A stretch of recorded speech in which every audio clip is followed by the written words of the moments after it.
Oh my God, you see there? I'm on. This is Tonya Pinkins, shamelessly promoting my film Red Pill. I'm here hosting the Reparations show tonight, Frigid, New York, and I'm here to introduce you to my world. The theme tonight being reckoning, reconciliation, and reparations. And when I looked up reckoning, it said it is a settlement of accounts. A settlement of accounts. What settlement of accounts might America have to do? And then reconciliation, I've been thinking a lot about that. That's a restoration of a friendly relationship. Now, how could America restore a friendly relationship with the formerly enslaved people's descendants? That's a good thing to think about. And then reparations. Well, that's the amends that are owed, the way that you make someone whole for all that you have taken from them. So that's what we're going to be looking at tonight. When I think about the reckoning and this settlement of accounts, I know that I read tens of periodicals every day. But a lot of the stuff that you read on periodicals is from books. Does anybody read books anymore? Anybody read books anymore? Well, I just want to share a few of my favorite books so that when you get a little tired of just reading the periodicals, you might consider this book, The Half Has Never Been Told. This is Slavery and the Making of American Capitalism, and it's by Edward Baptiste. And this book is an accounting of slavery. It talks about how many people, how many shackles, how we were walked across the country barefoot, wearing potato sacks. One of my pet peeves is every time they do a movie or a play and they have the enslaved people dressed up in these beautiful cotton dresses.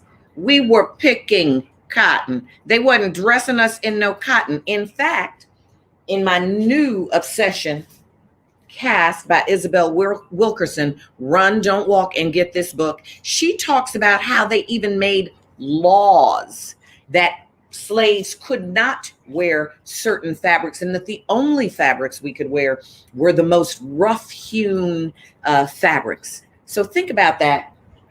This is another book that I think it's really important that we as Black people think about. 100 Years of Lynchings. And this book by Ralph Ginsberg is a chronicle of those lynchings that were advertised in the newspapers in America because, they were celebrations, they were parties. I was talking to my editor of one of my VFX editors of Red Pill, and he's doing some shots, and I have a lynching in my movie. And I was showing him pictures of lynchings so that he would know what they were. And he said to me, is your movie a satire? And I was like, no. And he said, well, what is this a picture of? I said, this is what they did to my people. And he said, was this during slavery? And I was like, no, they did this in the last century.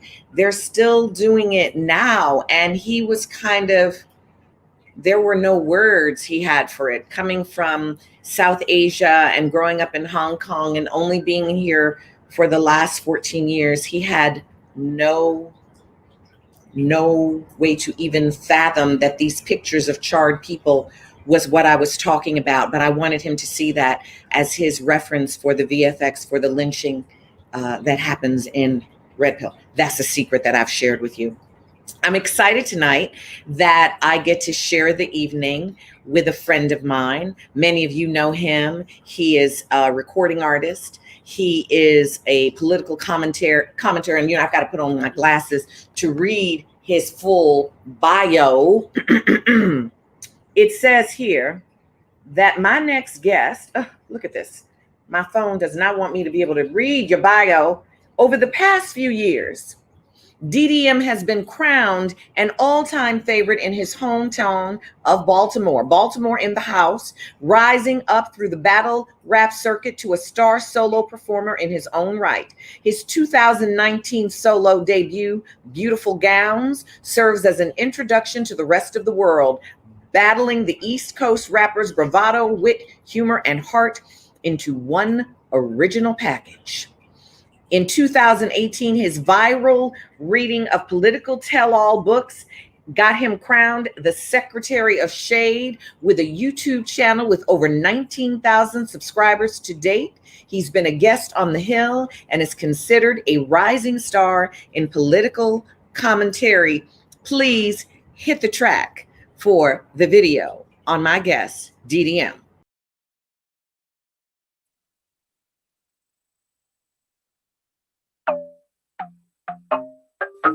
I ain't got time for no he say, she say. Yo, call this bitch. Can you call this bitch? Call the bitch. Which bitch? I don't know how to respond to that. He say, she say, he say. Hold up. She say, he say, she say. Keller, got a cake baking for all you ugly bitches. And when I say bitches, that's gender not specific. I got big boobs, cause I don't like going to the gym. Bitch, I gotta watch my shows. Housewives coming on at 10. Trunk full of ammo. Left hand chock full of stones like Thanos. Bump stock on the handle. If a nigga want more, then he better wear camo. All these imposters, checking the stuff in my pasta. Yeah, man, got that look like he play for my team. Might wanna check your roster. He say, she say, he say. Hold up. She say, he say, she say. He say, she say. I ain't got time for no he say, she say. She say, he say. I ain't got time for no he say, she say. You been talking trash. Now you on my list. Put your big old mouth on my big old dick. Big old rocks on my big old wrist. Bitch, I'ma go down. It's a showcase showdown. They see my drip, now they checking the faucet. I can't do shit till you got that deposit. Your bitch on my dick and you hurt. Missing my kids like an Amber Alert. I hit like a tag team. Beat a nigga face like a drag queen. Cause they can give combo. High heel kick to your body in a bando. He said, she said, he said. Hold up. She said, he said, she said. He said, she said. I ain't got time for no he say, she said. She said, he said. I ain't got time for no he say, she said. I ain't got time for no he say, she said. I ain't got time for no he say, she said.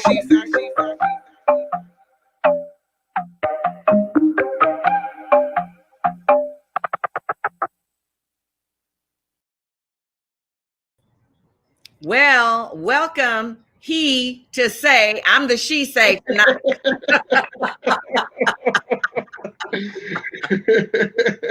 What's going on? What's going on with you? There's been a lot of he say, she say this week. Like, I heard that woman that they nominated for vice president, she might not be in order. Here's the thing. Okay. Here's the thing. It's funny, I just did a whole special on her record. Her record, it's no shade. It got some damning pieces to it. Well, tell us. Especially from a Black perspective. Well, tell us. No, not supporting body cams. You know, your record with the police, although she did have a rough record with the police unions back in San Francisco because she had opposed the death penalty for this man who had killed the police officer. But outside of that, she a Black woman, and everybody always trying to bring a Black woman down. I am so happy that a Black woman is going to be that close to the presidency. I'm not mad. I have to take Biden out myself. Look, I'm not mad. I actually support her. But it's one of those things where I'm gonna be honest with you. It was interesting looking online and seeing a response from Black people specifically. What was they saying? In regards to her, you have some people who are extremely happy. Of course, you know, she's an AKA Howard University, HBCU, you know, all of the check boxes that we want when it comes to getting to that level, right? That's but right. Then you have the people who are like, I've seen this. Oh, she's married to a white man. Oh, she's not really Black because her mother's Indian and her father's Jamaican, but he don't really look like what we in America think Jamaicans look like. This here book says the caste system in India is terrible and America is worse. So she two caste systems where she at the bottom with that dark ass skin, that beautiful dark skin. Okay. I mean, this is what I know, but a lot of the times you have to explain to people, and we're living in a time, to be honest, where the internet really dictates people's opinions. I know. So all it takes is one or two pieces to go viral, and that's what you are to people. That's why I brought some books here to tell people, please don't be reading people on the internet. You guys can write anything on the internet. Go pick up a book. Yeah. I mean, and that's why I started reading. Like, when I started reading these books, I'll never forget when I first did Omarosa's book, because that's how I started. And like, it was interesting to see people's ideas or views on her change as I read the book and put it in perspective. Let's talk Omarosa with some reckoning. We need some reckoning with Omarosa. So like we're gonna do a comparison of Omarosa and our new VP. So Omarosa, what did people change? Because Omarosa just seemed like an opportunist. And then she, you know what, was playing a this game. Is true. Play along. This is I can see your view on that. But it also is interesting because both Omarosa and Kamala both went to Howard University. They're both Howard HU alumni. It was interesting to see, because here's the thing, I tell people all the time, but however you feel about her, now everybody's doing a book.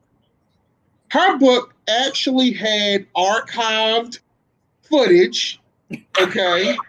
It actually had receipts, and it was done at a time where the country wasn't quite fed up. Like, when I started that book, people was like, yeah, he's an ass, but I can live, I can deal. You know, a lot of folks was, even the people who resent Trump now, at that time, they were still, well, I voted for him, and so be it. You know what I'm saying? I think that's the difference. Differently, if we got it today, would you think people would hear it differently today? I think, to be honest, and she's actually a really cool lady, but to be honest, I think she would have done more damage to herself had she stayed longer. I think getting out, and that's being 100% real, her getting out and writing a book at the time she did, it was still early. So we're at a point now with them and anybody associated with that whole, administration, it's a point of no return now.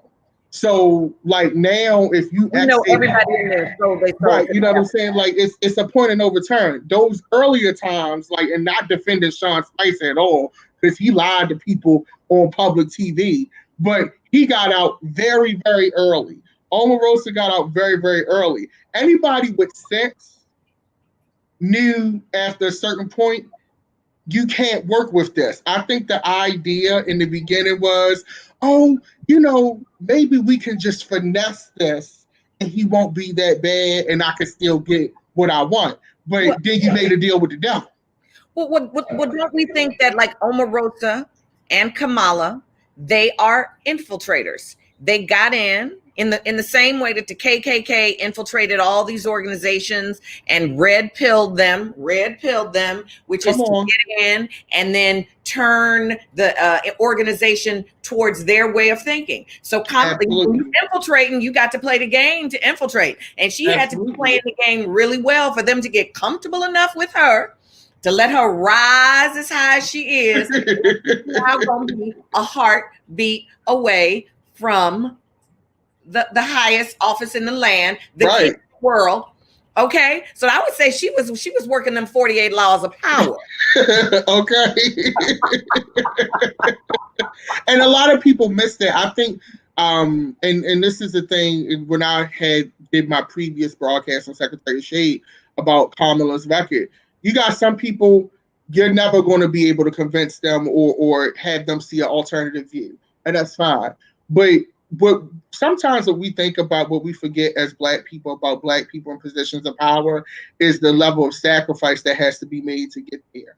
Yeah. And sometimes you're going to have to be in positions that are uncomfortable. And it's nice to say what someone should be doing if you've never sat in a big chair or had to make the big decisions. If you've been an employee all your life and you've never had to make any difficult decisions on a grand scale, then you really don't know what it's like. And I ain't gonna find out what it's like, because there's just some sacrifices I'm not gonna make. I'm not gonna get that kind of power. It's not gonna happen for me, because it ain't just not gonna happen for me. I'm too honest. It's not gonna work. devil. Yep, it's not going to work for me either. But I'm like, I appreciate that there are people who have the skills, the presence of self, that they can smile in the face of the crazy and keep on stepping up and over and over and over, because girlfriend did her thing. Finessing is a skill. It's Yeah. a skill that everybody don't have. I don't have it. Yeah. I don't have it at all. Now, we were also talking a little bit about the commercialization of BLM. Now, I'm a very strong supporter of BLM, and they've been around for 14 years. And, you know, they've built this foundation. I was listening to Noam Chomsky this week, and he was talking about how BLM has more support than Martin Luther King ever had. And I'm going to tell you that I am not for Biden. I think Biden is the Manchurian candidate. Okay. Gotcha. His record is terrible. He has told us who he was, what he did to Anita Hill, what he did on the crime bill. So it was clear to me, when Biden gets in, all he got to do is go, I didn't do it. He can just let all of the Trump stuff keep crumbling the world, and it'll be like, but I didn't do it. The path has been paved for a dictator, and he might just be one. But now that Kamala's right next to him, I'm going to sleep a little bit better. And what Chomsky said this week on The Ink was that a true lefty is not for anyone, but that they vote against the least worst, and they just keep working and pushing for change. And so that made me go, okay, I can do that. Okay. How about you? I think that that's a good point. I think for me, I've always voted, and I try to stress to people when I speak to them, I vote based on the situation, the issue, and the big picture. Like I tell people all the time, was Joe Biden my pick? Absolutely not. During the whole pre-campaign season, when we had all of our options on the table, I wasn't even thinking about Joe Biden. His Biden was his. I really wasn't. I was like, he's not going to. And they fell out. Right, you know, I'm like, he's not. I wasn't even thinking about him, right? And Black people in the South resurrected his campaign. So now we're at a point where now we have to stop the bleeding. At this point, anything against Trump is stopping the bleeding. I tell people all the time, Joe Biden is not the candidate for change. He's just not. He's not the candidate for change. But I would rather have Biden-Harris in another 4 years of Trump-Pence, even if it's a false choice. Well, that brings us to the video we're about to see, because I've been thinking a lot about reconciliation for the last few years. And clearly Black people have made some reconciliation with Joe Biden to even have him as their candidate after what he did to Anita Hill, and after that 94 crime bill, and after him continuing to say that he wants to give more money to the police. So this is a play I wrote. I created this series of plays called Truth and Reconciliation of Women. And I asked playwrights from the diaspora to write plays about a way in which a woman had harmed them. And I said it could be personal, it could be historical, it could be something that we don't have a record of, but that you know happened. And this was a vision that I had. And what I asked of all my playwrights is, I said, no matter how impossible the situation, I want you to model a reconciliation between these people. And so we're going to play a video of a play that I wrote called Till Hell Freezes Over. Play the video, please.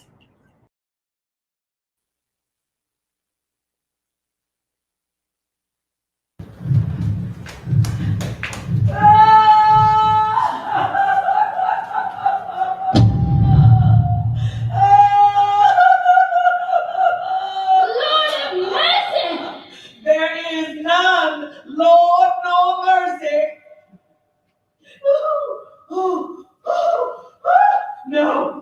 No.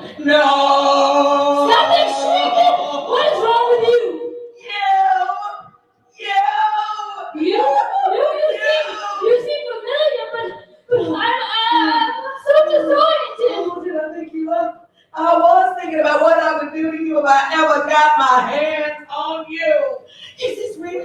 Or is this my imagination? So many have come and gone. Why are you thinking about me? I said you seem familiar, but all donkeys look the same to me. Donkeys? You see color here? What? No, I was just assuming I was saying things. So why are you calling me a donkey? You can't see nothing I don't here. know! Stop it! You scared me, please!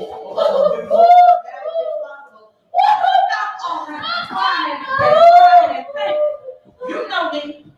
Oh, you know me. You never met me, but you know me. Leave me alone! I couldn't find my way. Leave me alone. I don't know where you are, but I know what you ain't. Alive.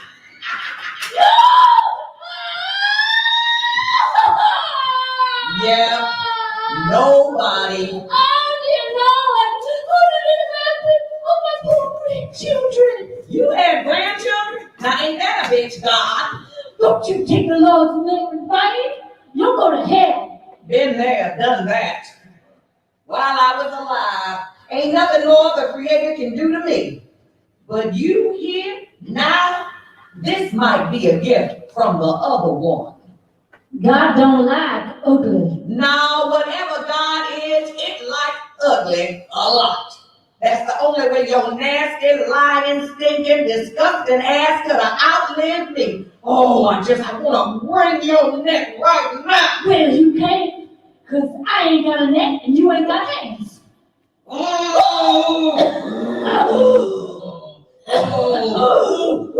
That secret shit is working here. Yeah, I'm going to kill you again and again and again. I'm tired of it. Oh, winds come out hell from the devil. Somebody in my life. I confess my sin. I've been forgiven. Washed in the blood of the Lamb. I ain't never going to forgive you.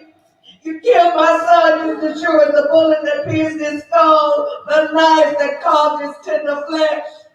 I didn't do those things. Did they make you accuse him too? I didn't accuse him of nothing. Early in the morning, they was just looking for some fun. They just saw that the northern boy. He ain't no boy to you. You say his name. I didn't know his name. Say his name. Emmett. Now you talking truth. They say he act like he better than us. They was gonna scare him, but the boy didn't scare, and they went too far, and they needed a reason. And you gave it to him. Why didn't you tell him to leave my baby alone? Why didn't you just suck his cock and keep him on that night? Not hard enough. And then you gave him an alibi, a reason, a justification. Not that y'all ever needed it. Y'all was lynching us for daring to breathe the same air as you since emancipation.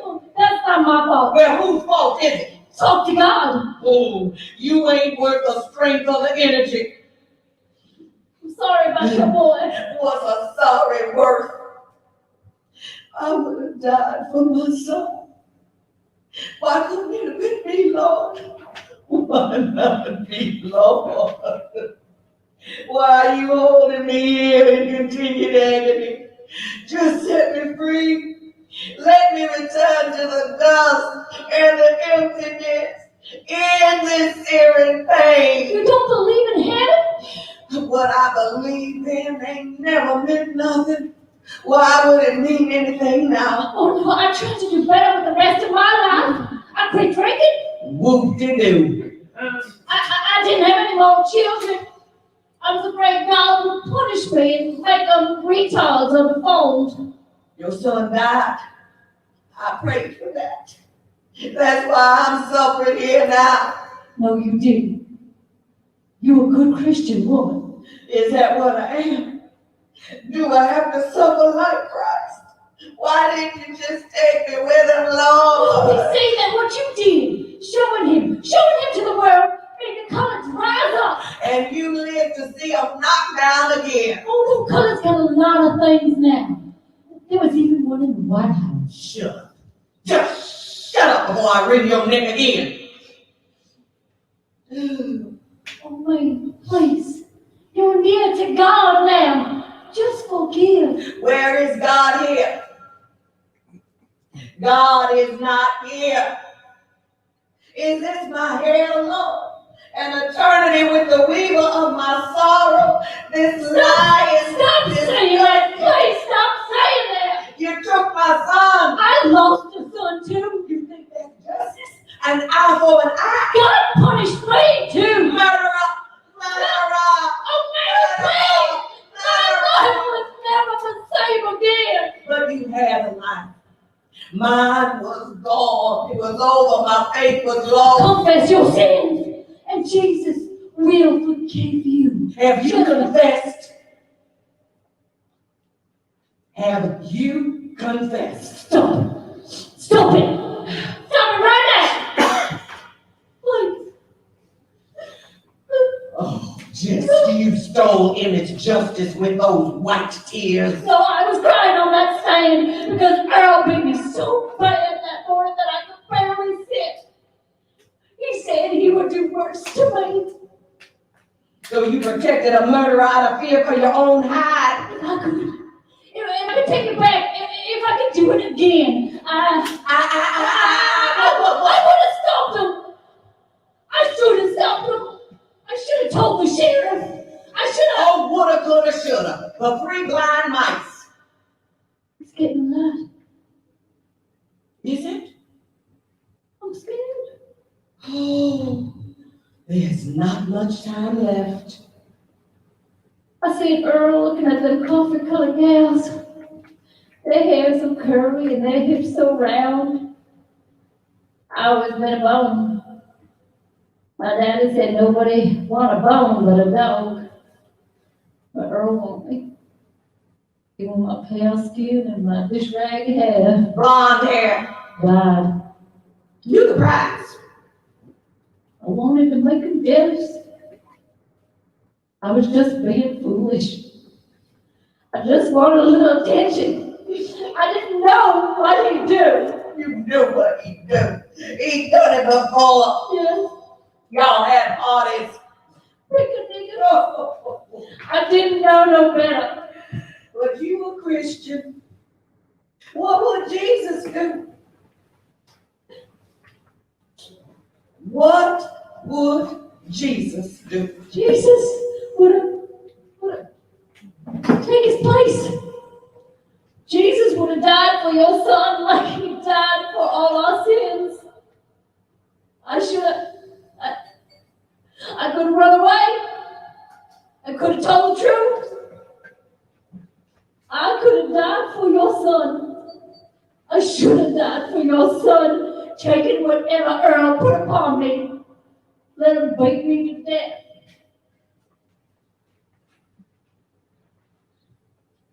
I know what it's like to lose a son, but even if I didn't, I'm sorry.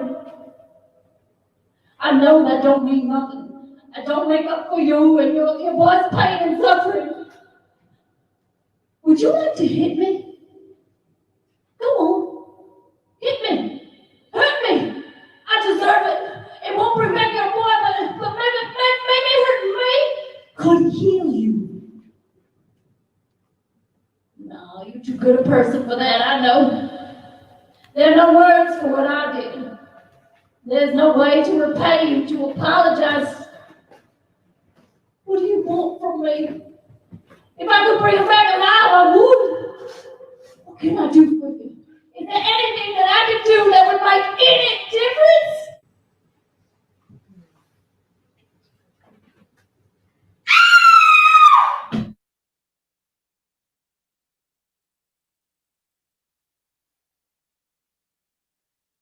Ooh. So, DDM, where's DDM? Did we lose DDM? What y'all think? Oh, What you think about, what you think? oh my gosh. What? Ooh. What? Wow. Child, what? What? Wow. First off, you're super talented. Like, you already know that. You already know that. But like, I just learned so many lessons and seeing that dialogue and how the pain, like hearing it, I think the simplicity in hearing those voices and the juxtaposition and just seeing the eyes, the eye difference and the anger, how like the Black woman is so like holding on to so much. She's so like, she got a bag with her. And, like a bag with her. Like, oh my goodness, like, wow, man. Like, let me get this like moment out. Yeah, uh, we got it definitely in my own personal life. To be honest, that kind of made me have to re-examine. I have a friend, and even though this wasn't the intention of the video per se, I have a friend that I have been very upset with for a very long time. Okay. And I didn't realize how much I was holding on to that. And it was affecting me. That was crazy. And it's like funny because I was looking in the chat as folks were watching it. And that was a powerful piece. How did you, like, I want to ask you this, like, how did you conceive that, and where did this vision come from? Like, how did you, like... I really spend a lot of time thinking about how to make the world a better place. Like, it just feels like sometimes I feel so depressed and powerless, and you know, I'm too young. I'm not young enough to get out there and be a revolutionary. And so it's like, what I have is my art. How can I use my art to affect people? And this piece specifically for me was because they say that the amygdala is the part of the brain where we have fear, and that the only thing that can change that is an experience. And so I thought, well, the theater is like an experience because you're really present there with other people. And so I thought, how can I create an experience for people that might change this part of their brain so that they could begin to heal? So I've got stories from the Latino community, from the Native American community, from the indigenous Puerto Rican community. There's like 25 of these plays from different cultures, all dealing with a place where people have been wounded and modeling what healing would look like. And it's a project I'm really proud of. And at the end, we're going to hear a song that Shayna Taub and Amanda Green wrote for this project as a kind of reparation and amend. So now they tell me I got to give up my show to let this man come on and take up time in my show. So please, I'm going to turn it over to the producer of Frigid New York, Frigid NYC, Mr. Kevin R. Free. Take it away, sir. Thank you. I am so sorry to interrupt because this is such a great show. We'll talk about that in a few minutes. But hi, everybody. I'm talking to you from my closet. Things happen. I had to go back in the closet. Because I'm sad to tell you that I'm going to present tonight my final 10-minute interview with Rachel Chavkin, Jalen Livingston, and Milta Cardona Vega. And it has been really wonderful to relive the time that I had a conversation with them about how they use anti-racism in their rehearsal process for the play Reconstruction. I'm just sad that it's over. So next week, for This Week in Reparations, there will be a brand new video or maybe something live. I'll know when I know what kind of time I have next week, you know. So here it is. Please roll the last video.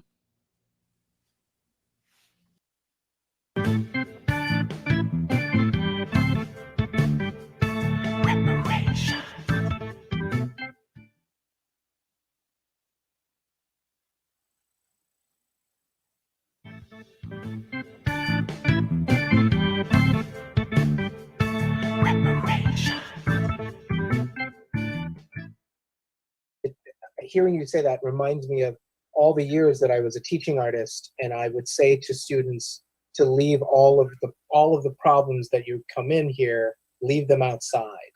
Don't come here with that. This space is for something else. And it reminds me of how I transitioned from there to checking in, which is, I guess everybody checks in now in rehearsal to say, this is where I am today. This is the thing that's happening today. But I don't think I knew that I don't think that it was intentional. That kind of check-in was intentional. And I think that in my practice going forward, if I work with young people who are high school age, I will ask them to bring in what they bring in.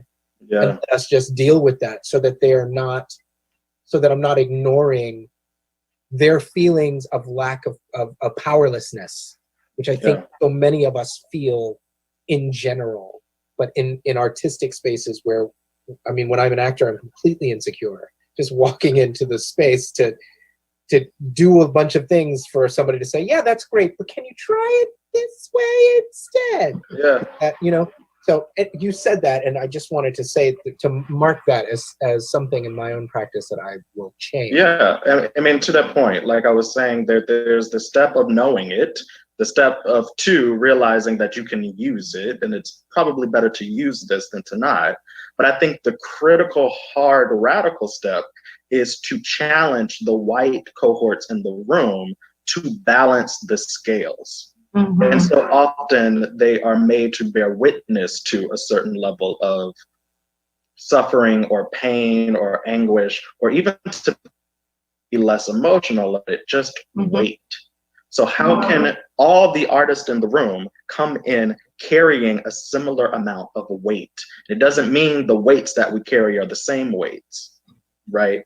But how do we require that everyone, if there's going to be a segment of our ensemble that comes in carrying a weight, how can everyone be carrying a weight? And I think that specific thing is something I have only witnessed be interrogated inside the Reconstruction room. New York. Yeah. Can I jump in on something that was just said, because it's so important. I think that the reason why we can work so hard in this room to decentralize whiteness and center the experience, and when just want to say that when you leave yourself outside, and that happens in all of our institutions, it's not just art. Okay, as I'm a recovering social worker, as one of my professions, right? I'm recovering from the crazy that I learned. Because if I leave myself outside, then what do I bring in?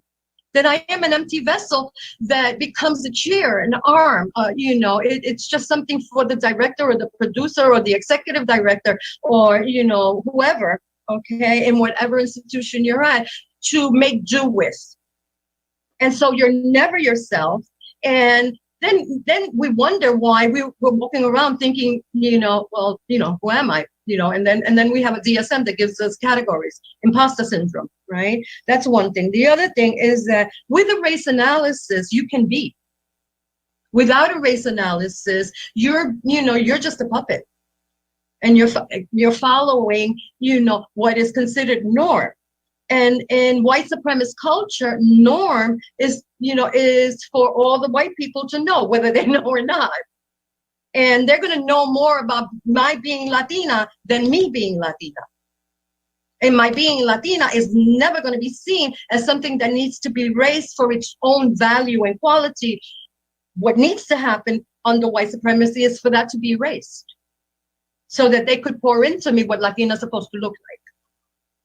Because if I'm not shaking my hand and I'm not wearing big earrings, and I'm not talking like this, then I'm not Latina enough. Just to say. That was so wonderful. Rachel, what is that experience like for you to be in this room where, it sounds like a very deep emotional, spiritual experience, but I'm wondering what it did for you for this work when this work started being done. Yeah. I mean, as Jalen said early on, he used the word slow, which is true. And I have continued to sometimes like have the questions surge, right? Because I help write the grants. I'm not by any means the sole person responsible for it, but I help in that task. I do a lot of the fundraising for the company via actually a lot of my relationships to the commercial world. And one of the ways I have come to really proudly describe the team's room is aggressively inefficient.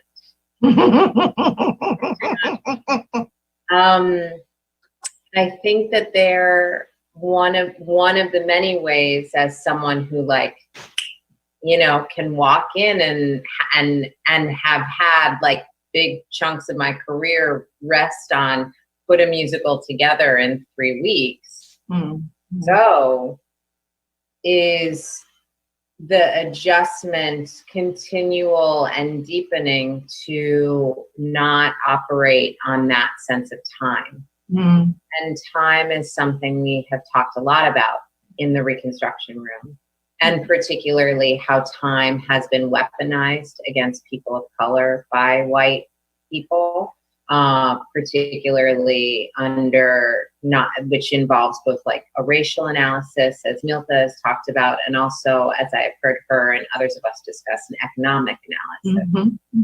and where those two rubrics meet. Mm-hmm. And it has been uncomfortable as fuck. Some feel like, oh God, are we ever gonna make a show? And at the same time, having the like immediate knowledge that this is the show. Mm-hmm. And then the last thing I'll say in this moment is to the thing that Jalen was naming of the inequity of burden is something that is, we have, sometimes we break into constituency groups, and prior to this, actually, those constituency groups have largely been people of color and white people, or those who have come to be known as white. And actually now in the last session we just did, there was the expression for, let's have some other constituency groups. Like mm-hmm. we can keep those, but also let's shake it up. Mm-hmm. But in those who have come to be known as white constituency group, and in just conversations in the rehearsal room shared itself, there have been huge wrestlings with how as white people we can help carry burdens. And there was like one time where one of the collaborators actually asked us to bring in demons from our history. That's right. And all of us as the white artists in the room were like, but like that already happened in 12 Years a Slave. Like, do you want, like, we can play a bad white person, but is that really artistically interesting? And we had like all these arguments about taste. And then it was like, at a certain point, we all were like, shut the fuck up. This has been requested. I don't care if you are interested in this. Your taste is not dominant. Shut the fuck up and bring in a demon. Mm-hmm. And there were a lot of exorcisms in the rehearsal room over the next couple days with us trying to wrestle with that assignment. And several of the demons' ancestors that we brought in from white lineage, which we, as those who come to be known as white, are the inheritors of, are now like probably going to be major figures in the piece. Mm-hmm. Some way as characters or ghosts or something. I hope that you are writing a diary of working on Reconstruction, and I want it to be titled "Shut the Fuck Up and Bring in a Demon." That our subtitle, Kevin, I don't know if you know this, is still working, but the devil might be inside. No, I had no idea. Yeah. Oh my God, that's amazing. That's great. Then I'm just gonna have to write a story about you, your biography. Shut the fuck up and bring in a demon. That's definitely a chapter.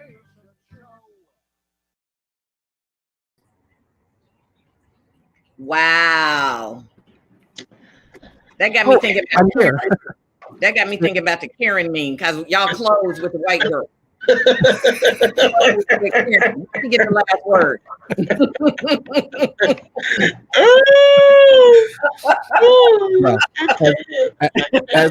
As Karens go, she's one of the Karens go. You know, good ones. I'm like the Karens is gonna have a field day right now with Kamala Harris this close to the white woman.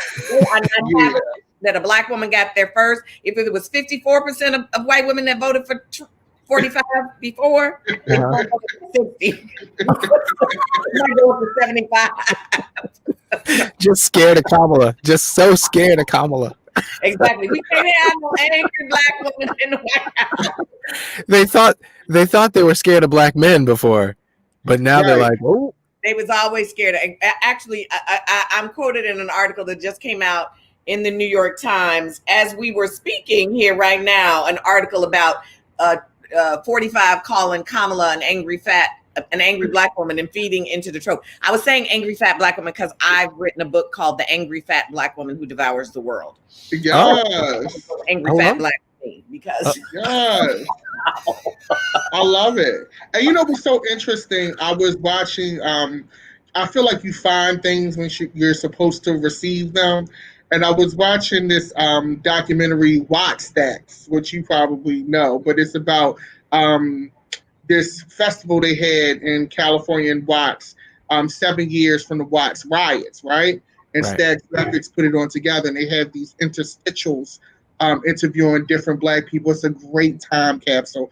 And they're interviewing one man.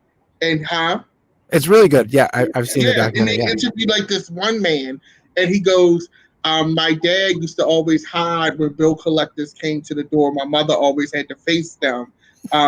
Black women have always had to face white men because the black men always lived in fear. And I just thought that was so, for a black man to say that in 1972. Yeah. I was like, when you think about it, yeah. Yeah. I mean, I think I'm thinking about the thing that everybody's bringing up this week is how Kamala faced Joe Biden in that one debate and took him down about his record. White boys like that shit. They like to be domed by us. They like to play with a strong black woman. That little girl was me. That's right, honey. He was like, I am the world. Please devour me.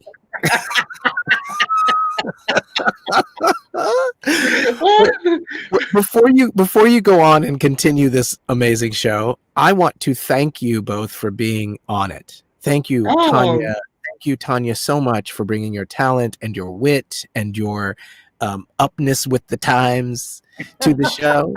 And DDM, thank you. I was tired of being the only person on the show with dimples, so I'm glad that you came on to talk. And your nails are everything. Are all so the nails. My nails aren't everything. Deluxe Nails by Jay. She hooks it up every time. All right. Was a 3-hour job. Yeah. 3 hours. That's. I'm so glad you have that kind of time. What else you gonna do in the pandemic? With your successful YouTube channel. I don't know. I made a show that makes me no money. Let me tell you, money is energy. You're right. Energy. And I am rich. That paper stuff, you can't eat that, drink that, you can't make no house out of it, you can't wear it. But the energy is where your wealth is. It's true. And this show is giving me lots and lots of good energy. Especially tonight. Morgan, take me the hell out of here so that they can continue this amazing show. So, as we come in closer to the end, we get into the reparations part, and I want to share this book with people. This book is called From Here to Equality, Reparations for Black Americans in the 21st Century by William Darity and Kirsten Mullen. I believe they're a husband and wife. And they actually laid out the plan for how it can be done. And you know what? We know it can be done because Absolutely. they just spent $3 trillion giving themselves a paycheck. The billionaires got richer during the pandemic. So they can't say it can't be done. We don't have the money. I mean, after they give us the money won't be worth anything. Right. It's already low-key not worth nothing. We'll take it and we'll stuff it under some mattresses because they're going to have to make their money be worth something again sometime. Right. And as long as we hold on to it till then, we'll be good. Right. What you got to say to that? I think the sidebar, your book list is like gangster. I'm gonna have to get that book list from you because you just made the whole book list for the entire next few cabinet meetings. But no, I think the reparations piece, and you're right, it's so much money that floats around. If you just look at Jeff Bezos, one person, you know, like we don't have to live the way that we do, especially as Black people, like getting our just due. It's something that they could have been done. They just won't do it. All of these Black people with reparations money and opportunities and land, that's not going to happen. I do understand. I do understand why, though. You know, have you heard the acronym for JOB? What is a JOB? No, enlighten me. The acronym for a job is just over broke. How much do they pay you? Enough so you have to come back the next day. Because if they paid you more, you would not come back. And I think there's something to that about why they don't pay women as much as men. Because if they paid us as much as men, we wouldn't have to go spend no time with men. And if Black people got their reparations, we wouldn't be trying to be in your movies or be in your neighborhoods because we know how to build a community, build businesses. And every time we have done it, y'all have come and blown it up and burn it down. So we don't need you. You're not doing us no favor. You are only keeping us here because you need us to exist, which brings us to the day of absence. Douglas Turner Ward's play from 40 years ago about the day that the Black people just disappeared and white people didn't know what to do with themselves. Ooh,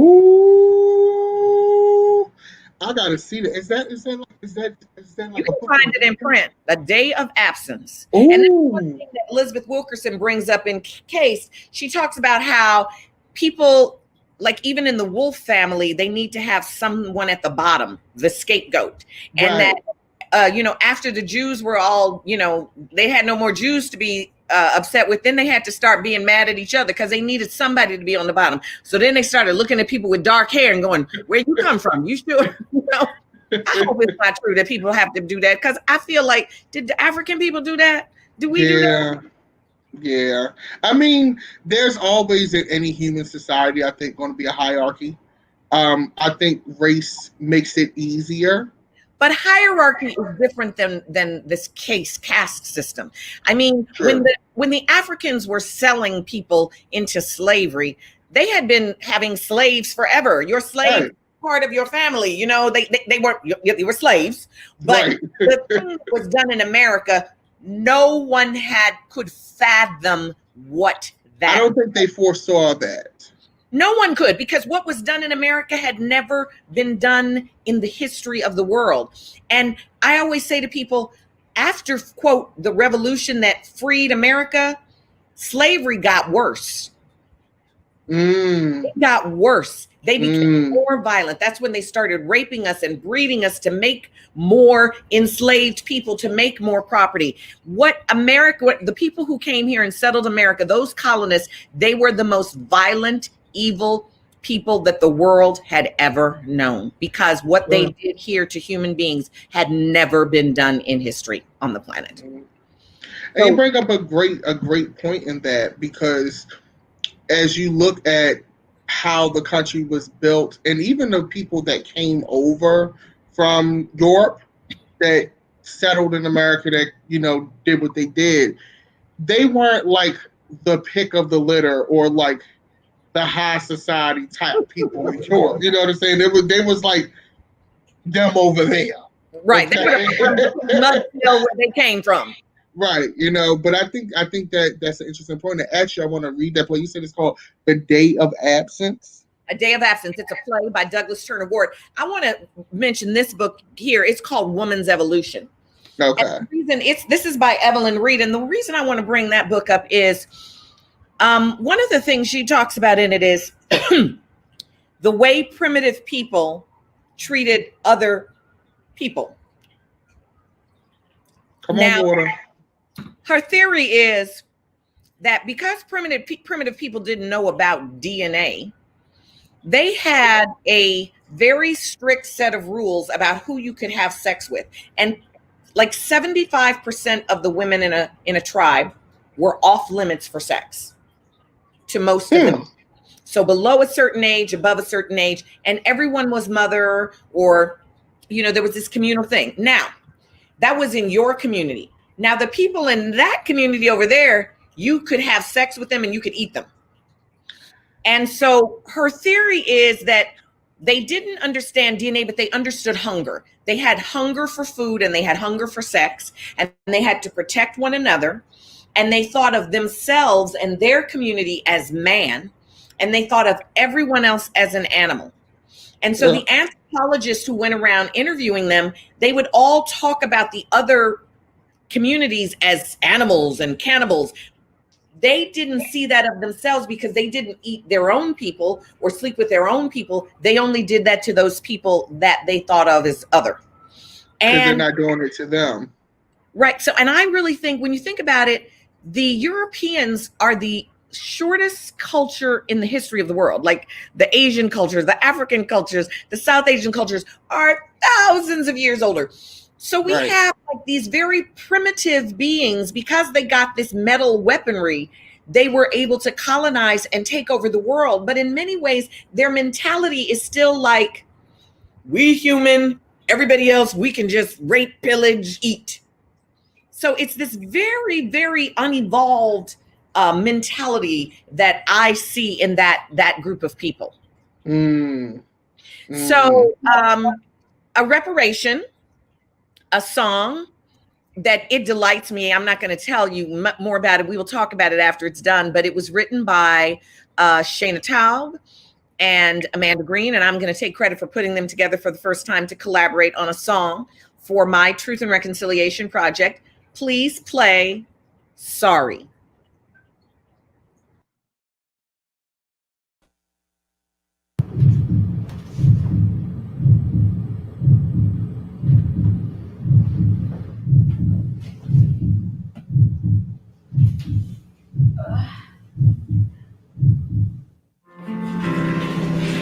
When I think of the state the world is in, and the ally that I never really been, in this world where men put us down for sport, I should be your friend and your support. All the pain I put you through, all I want to do is make it up to you and say I'm sorry. It's not much, but it's a start. Sorry, I'm so late, I had this change of heart. Sorry for my ignorance, my cruelty, and heart. I doesn't make it right, but sorry is a start. Sorry, I make fun of how you feel. Sorry, I said that you being bisexual was not a thing. Sorry, my ancestors stole your tribal lands. Sorry that I said we're all trans. I'm sorry for denying how tone deaf I can be. That I said I'm relying out your roots and allergies. Each strongest word and sound, but most of all, I'm sorry. I was a cunt at each runs to you. I was such a cunt to you. You gave me your trust, so why did I betray it? If cunt is such an awful word, why do I love to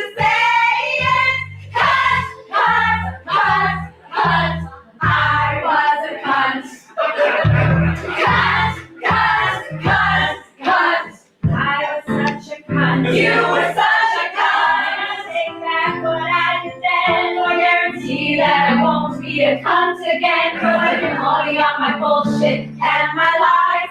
I promise to listen and apologize. And say I'm sorry, sorry, sorry.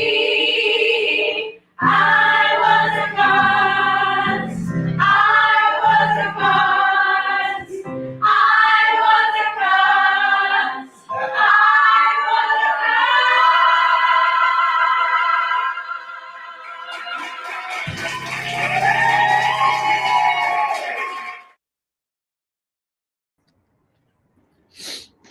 Sorry. I was cunt. Oh my I'm God. such a cunt. Oh, that's such a sample. Cunt. I mean, don't you just like hearing white women sing that song to people? You know that shit is good. Oh my gosh. Oh my goodness. So like, okay, so it's a little packed. It's a little feel. So when did they start working on that? Like how long did they like? Because that summed up a lot. I felt all of my senses being hit and all of my minority pieces being activated. Well, you know, I had the Asian ladies and the South Asian, and I mean, I had tried to get as many of the people up there as I could, and then the women that were, you know, non-melanated were, you know, the apologizing women. You know, I first was inspired after being in the room with the Time's Up women and seeing how dominantly, you know, all these very powerful white women were coming forward. And you know that brown women, that's happening to them and it's happening to us more, and we're not getting paid. And we can't tell our story because nobody cares. And when I was in those rooms, I really just felt this dearth of even an awareness that they were centering themselves to the, you know, just oblivious to how much more bad a problem it is among women of color. And so that was what got me thinking about how women harm other women, not even intentionally, and how do we heal it? So a lot of amazing writers, Lucy Thurber, Carrie Dodds Fitch, and Desi Pinson Moron, Michelle Tyrone Johnson, a lot of writers. I have a lot of plays in that series, and I just thought that was fun. These two white women wrote that song for it. I'm sure that's a hit. Every time. The audience going, I was cunt. It's so catchy. I was cunt. I was cunt. I love that word. So for people who are offended, oh well. And it's interesting you say that because it's like, and I always said that about women's rights and things like that. I said, you know, as black women always worked.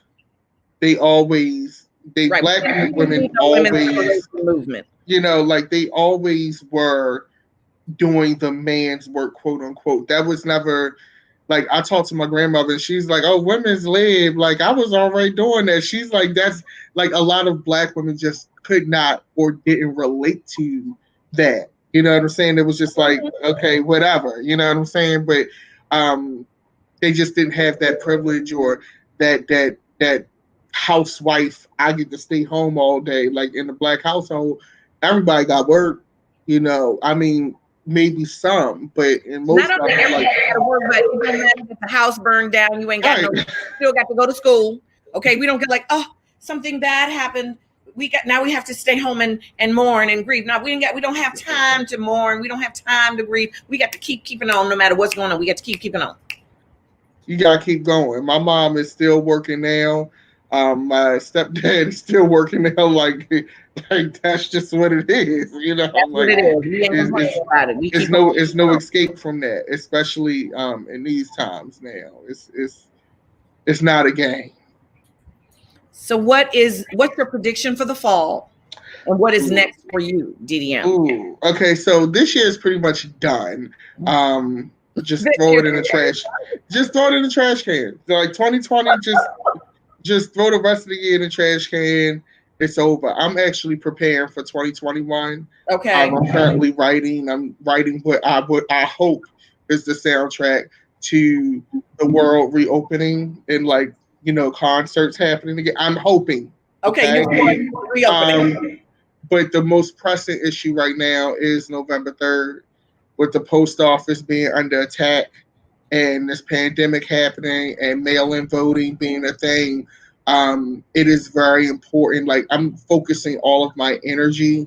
That's why I didn't want to read the comic book, because I want to focus all of my energy into getting people out and getting them ready as much as I can. I'm only one person. As much as I can, so that they're prepared. There's no tricks. There's no, you should have mailed it in on this date because it really takes this long for it to get here. And I volunteered to be an election judge in my state, in my city, because a lot of the election judges are senior citizens. With COVID going on, they're not, there's a shortage because they can't be around all of those people. Right. So I was like, I'll go ahead and be the judge. I don't mind standing in line and working the polls for 16 hours, 17 hours. Let's get it done. It's only one day, and it may end up being one of the most important days in our modern lives. Right. So I was like, I'll go ahead and work that double. It ain't nothing to me. So right now, my true focus is making sure that folks have everything that they need to get out and do what they need to do and get those votes in. And hopefully we'll be celebrating on November 4th. I hope. November 5th, right? November 3rd. Election day is the 3rd. November 4th, the day after, because with mail-in, there's obviously going to be some time to have to count those votes. Yeah, so you got to take that into consideration. And then, so it will probably be a little later than that. Hopefully, after the election, we'll have a great holiday season, because we'll be packing his shit up and getting about here. If it don't happen, let's not be delusional, okay? Right. That's why I made red pill. So the other side of truth reconciliation of women is red pill. Let's go ahead, red pill. Okay. He is not leaving, because the minute they swear someone else in, he is going to be indicted. They will be there with the handcuffs to indict him. So he is not going away peacefully. There will be not peacefully. Not peacefully. Okay, let's be clear. There's not a smooth transition. We going into civil war. If we gonna be going in, let me tell you something. If he loses in November, not only is the White House gonna be left in disarray, government positions will be left in disarray, but it's gonna be a fight to the finish, tooth and nail. And he's gonna sign every executive order that he can possibly sign. He is going to it's going to be a fire sale. That's what it's going to be. Right. And people going to be going out killing as many people as they can get away with. Pretty much. So the Civil War is coming. Get yourself ready for it. I hope that I am oddly enough, a very optimistic person, but at the same time, I'm a very realistic person. I'm realistic and optimistic. That's what Red Pill is for. I want to get all your fears and some laughs and entertainment. DDM, thank you so much for coming. Will you come on my podcast still? Absolutely, I will. My podcast is You Can't Say That, and I have a lot of guests that I've talked reckoning, reconciliation, and reparations. So I got to have you on there. Yes. And if you guys have not seen The Secretary of Shade read a book, I was listening to you reading the Mary Trump book and the Bolton book. The Bolton book seemed kind of boring, but the Mary Trump book. It was a moment. But she blocked me though. So that's why I was like, I ain't reading. She blocked you? Yeah, she blocked me. See, I got a cease and desist from CBS, honey. It was a whole thing. And I'm like, sis, I low-key helped you sell some books. So after that, and then coming up on this election, that's why I was like, Michael Cohen, she done ruined it for you. She done ruined it for you. If she blocked you, that means she working for him. Because you would have got all the attention she needed. So if she's blocking you, someone said to me that she made that book to bring him more attention and more followers. Yeah, no. That don't make no sense. Yeah, it was interesting, and definitely, I will say this. In reading it, it did give me some insight. And it also, too, like I had a friend, Dominique Morgan, and they told me, they were like, rich people never turn down a check. Right. And only poor people do that because of pride. But no Mm. matter how much money a rich person has, they'll never turn down a check. And then lo and behold, we're reading the Mary Trump book, and the grandmother goes, "You never turn down money, a money gift." And I was like, and it made me flash back to when the stimulus checks came out, and a lot of people were like, "Oh, I'm not getting stimulus, or I'm working." You know, like, take their money. Because rich people gonna take their money, you know. But yeah, so she Rich people, some rich people believe that everything can be bought. And I'm gonna tell you, everything cannot be bought. And if you can be bought, then you don't really have any value to them. Okay. So my riches and my wealth are in my ability to say no, my ability to live a simple life, such that there's not much you can threaten me with or punish me with that I haven't already survived and don't know that I can survive it again. So you can't buy me. There's not any amount of money. Yes, I did take my stimulus check and my SBD loan or whatever the hell that was. I took. Okay. Yes, I did, because they was just giving away free money. And I wish I had a company that was big enough to get the millions that will never be paid back, because it's like 60 years. Them people are gonna be dead. Yeah. They was just giving away money. They was printing money, giving it away. Yes, I collected some, and that I'm gonna be collecting my reparations too. So we don't have to cut that check too. Right. We all want checks. A check is a check is a check. Once we got enough money, we you know what? We will take a state and we'll put a wall around our state, and y'all stay. Okay. It'll be the party state. We'll be the finest dressed in the world. We'll be exporting our entertainment. We'll be Hollywood. We'll be the radio industry. We will have it all. Absolutely. I mean, hey, Atlanta is low key a model for that. Georgia. Right now. We had to take a whole lot of people out of Georgia, and they got guns. Yeah. They got guns. I mean, hey, but you know what though? I see a lot of us in the range. You know, I go to the gun range. I shoot as a hobby. You want me to bring my 9mm?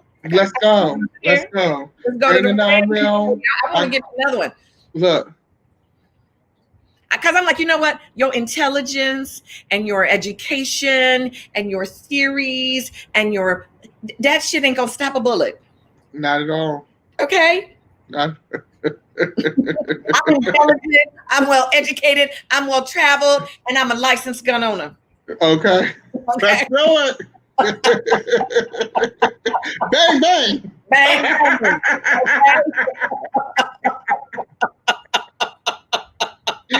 Yeah.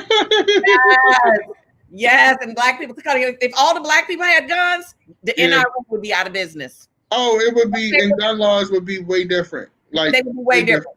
Way different. Which reminds me of another book, Negroes with Guns by Robert Johnson. Must read it. Tells the true history of the nonviolent civil rights movement. It was not so nonviolent. As long as there was Negroes with guns, they were safe. And every time they went marching and there weren't some Negroes with guns, they got their asses whipped. Another book is This Nonviolent Shit Will Get You Killed. You know, they be rewriting history, okay? Them marches were protected by heavily armed people. Let's keep it real. Don't forget. Negroes with guns. Add that to the. This nonviolent stuff will get you killed. Alexa, add that to the list. I got the reading list for you. Yes, I love it. Thank you. I'm gonna start with that Play-Doh. Oh, the Day of Absence. Oh my god, that need to be a movie. No, because it'd just be a white people movie. Because we absent. Oh yeah, yeah. No, we reverse it, and it's a day of their absence. And what would our life be like if there was none of them in it? Oh, that would be interesting. Okay, you rewrite that play. That's a move. Ooh. Well, I'm so grateful that you came here and talked with me. No, thank you for having me. That I we appreciate it. Our podcast. We're gonna have to do a podcast. My podcast is You Can't Say That. It's the show where you can. As you see, we keep it real. Okay. And, thank you, DDM. I want to call you by your other name, but Manny. DDM. Thank you for coming and being with me. Thank you, Frigid New York, for having me as a host tonight. I have to also thank all of the people who made this possible tonight. Kevin R. Free for inviting me, Morgan and Joey and Zoe who keep this running and making it possible. Thank you to everybody who signed in tonight and to everyone who made donations. Your small contribution to reparations for artists of color. If you don't know the way the show works, all the artists of color get a little stipend here tonight, and any of the non-melanated artists, they're donating their time to the reparations.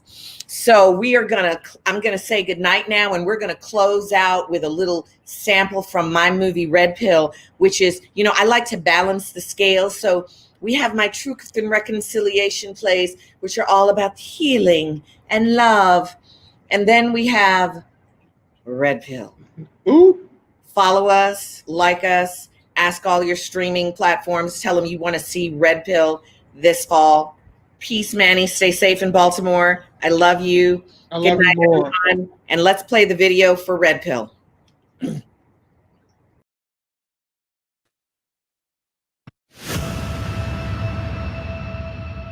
We are a majority in this country, and we're gonna win the election. Do you know what the red pill is? A red pill is someone who infiltrates a group and then destroys them from the inside. This place is spooky. Take it easy. You know what, guys? I'm gonna go back tomorrow.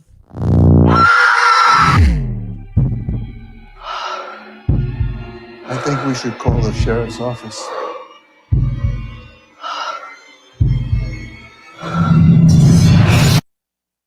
What is that?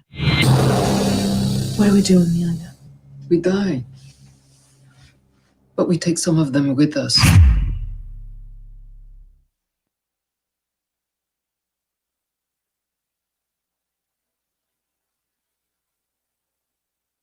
Don't want no spare change or handout. I see that everywhere I go.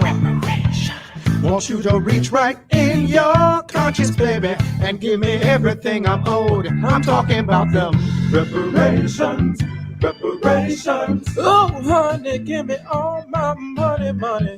Reparations, reparations. Give me everything you owe. Reparations. Reparations for all them years of frustrations. This is the freaking Reparation Show.